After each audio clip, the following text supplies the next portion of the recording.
All right, let's see. What is it gonna do? What is we gonna do? Oh, I am live. So I guess I am live on Facebook. What up, hot girls in the city? Hey. All right. So I'm waving at some people. You know, I am technologically challenged. So I had came on here today. I had all my stuff written out. It was gonna be perfect. Yes, I'm going to make the pop-up tomorrow. I'm going to force myself to come outside and make the pop-up tomorrow, Coco. Promise. So I had everything written out as I always do. And I was going to come on today and do this topic that me and someone had discussed the other day. Thanks, Kiki. I think you got this mold. You might have this mold, girl. But this ain't the crafting channel, so I'm not gonna start talking about glitter and molds and all that. So in my journey to doing this imperfect, scared, and tired, because I am tired as I don't know what. I had a conversation with myself today. Me and myself had these conversations often. And I was like, you know what? We're not going to talk about that today. There's something else going on. And I had to sit and evaluate some things with my attitude and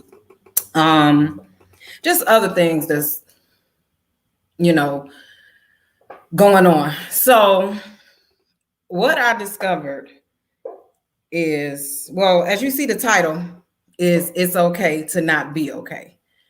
And what I discovered, because people keep asking me, hey girl, how you doing? And I'll be like, I'm all right. I'm doing great.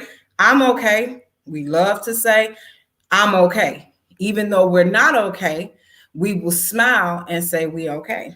Well, I'm at the point where I'm tired of smiling. And I realized since COVID back in March, I have not been okay. Do my best to keep it together and not cry, because I will be looking like Tammy Faye Baker on this live. I mean, makeup running everywhere. Well, I ain't got no makeup on really, except for some eyeliner and stuff. But we don't want that to get to running.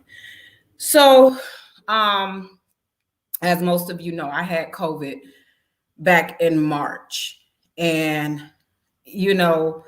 I tell people that it was no joke, but I don't tell them the real of my struggle. Basically, when I had COVID, I literally felt like I was dying. My first symptom from the first day that I had it was chest pains. And these chest pains were like really unbearable. And it wasn't just, it was my heart. I felt like it was my heart. I'm like, this is just crazy. And I literally thought that night that I laid down that I was not going to make it. And then when I found out I had COVID and my symptoms kept getting worse, and I just really thought I wasn't going to make it. I never told anybody that. And the problem with that was I was okay. I was okay with it. I was like, look, I'm tired. I'm just like really tired of a lot of things. What got me going and out of that was I found out the Friday after I got out the hospital. I got out the hospital Thursday. I went in Thursday because they thought I had COVID pneumonia because I was supposed to be coming out of quarantine, but I wasn't getting it better. I was getting worse. I couldn't breathe. It was real, real bad. So I went to the hospital and I found out that my heart condition was back. My heart is enlarged again. And I was like, oh my God. And I knew who I was going to call. I was like, I got to call Surreal. She was with me when they told me I had cancer and all this other stuff. I got to call her because I'm like, I just really can't deal with this. So I wake up Friday morning to call my friend. And first thing I do when I wake up is go on social media. I sleep with my phones in the bed. So I log in and I see in stories this picture of her in green, and it says celebration of life. So I'm like, oh, She's just having a late birthday party. You know, birthday was like the beginning of March. She's having a late birthday party. Let me click on this and see what it's about. It said viewing 9 o'clock,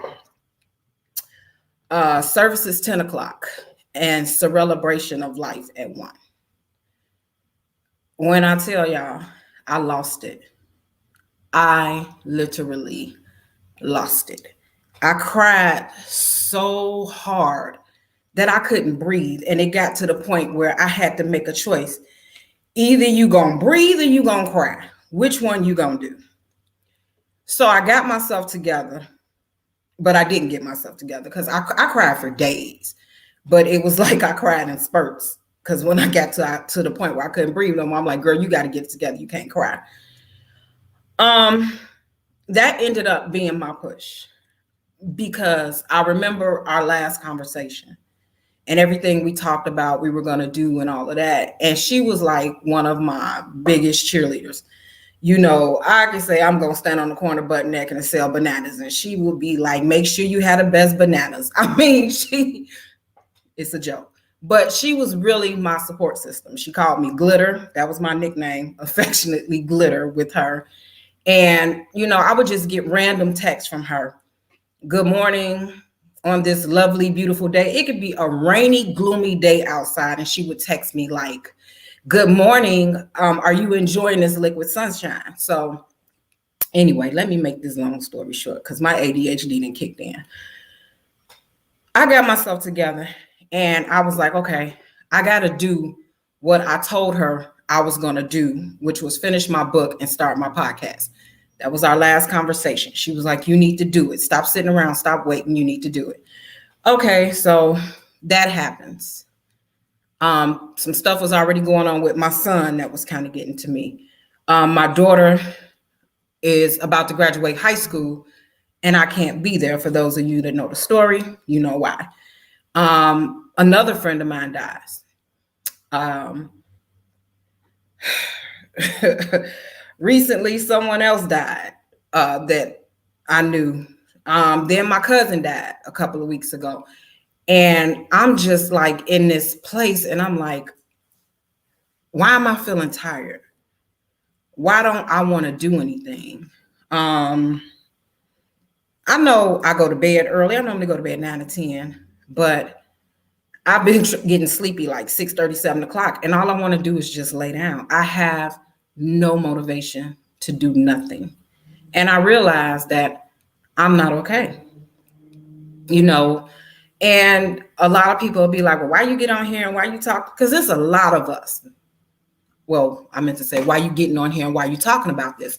Because it's a lot of us that we're walking around and we're not okay. We're like, you know how they say the walking dead? We're the walking wounded. We have these wounds that are not healing because we won't get help or we don't have people to talk to, or the people that we do talk to be like, oh, well, just get over it. You never know what a person's struggle is. You don't know if that person has major depressive disorder. You don't know if that person is being tormented by their past. You don't know what's going on with them. And to say, just get over it, you know, or hit a joint, you'll be all right, or drink it, you'll be all right. No, that's like putting a Band-Aid on a bullet wound. It might take the pain away temporarily, but for the long term, that wound needs to heal. And that was a reason why I created my podcast. Mental Health Awareness Month is May.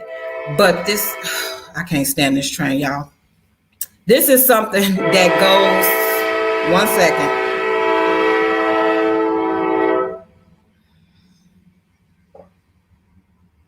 Okay, he's done with the horn. But this is something that goes on continuously. This is something that people are living with daily, have been living with for 30, 40, 50, 60, 70, 80 years, you know, of just feeling like they're alone, feeling like they have no one, feeling like they have no support system.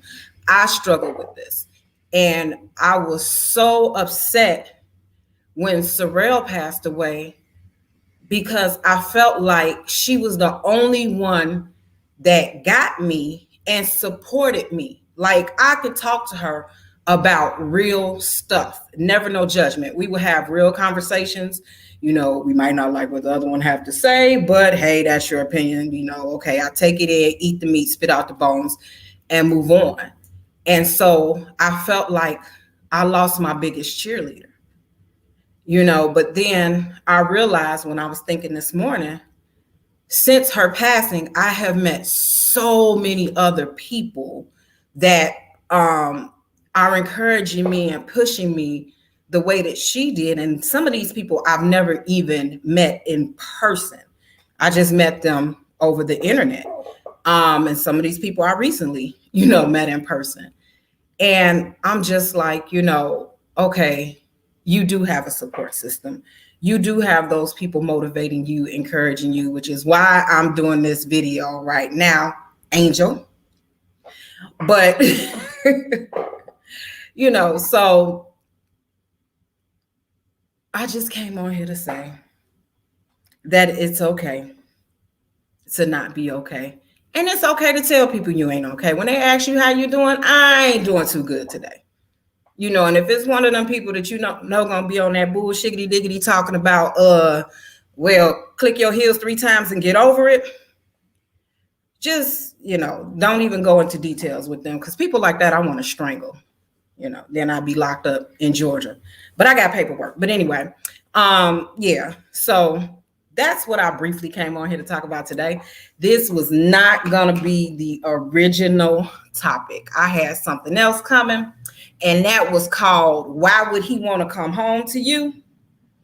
Yeah, we're going to do that one. Might be later today. Depends.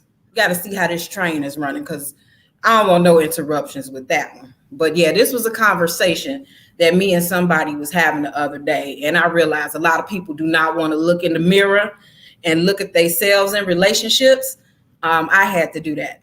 I tell people I didn't learn how to be a wife until at the end of my marriage and after I was divorced is when I learned how to be a wife. So we talking about 11 years after.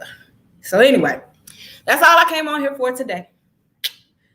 These videos be 5 minutes when I'm on here by myself, but let me be on here with some other people. I got a lot to talk about, but when it's just me, I ain't got nothing to talk about. So that's all for today. It's okay to not be okay. And as I keep hearing other people say, find your tribe, find your team, find your crew. I made a post yesterday that says, how do you know when you found your, hold on, I forgot what I said. That would happen when you get old. You forget stuff that you be saying, so how do you know your team? You all support each other. You eat together. You don't compete with one another. So find your team, find your support system, find those people that are your family. You're not related to them, because people that you related to really don't support you all the time. Find your family. Find your focus. Bye, y'all. Have a good one, Instagram. Okay, so how do I get off this line? We're going to figure this out. This is what happens when you technologically challenged trying to do stuff. All right. See you later, Facebook and YouTube. Thanks for watching.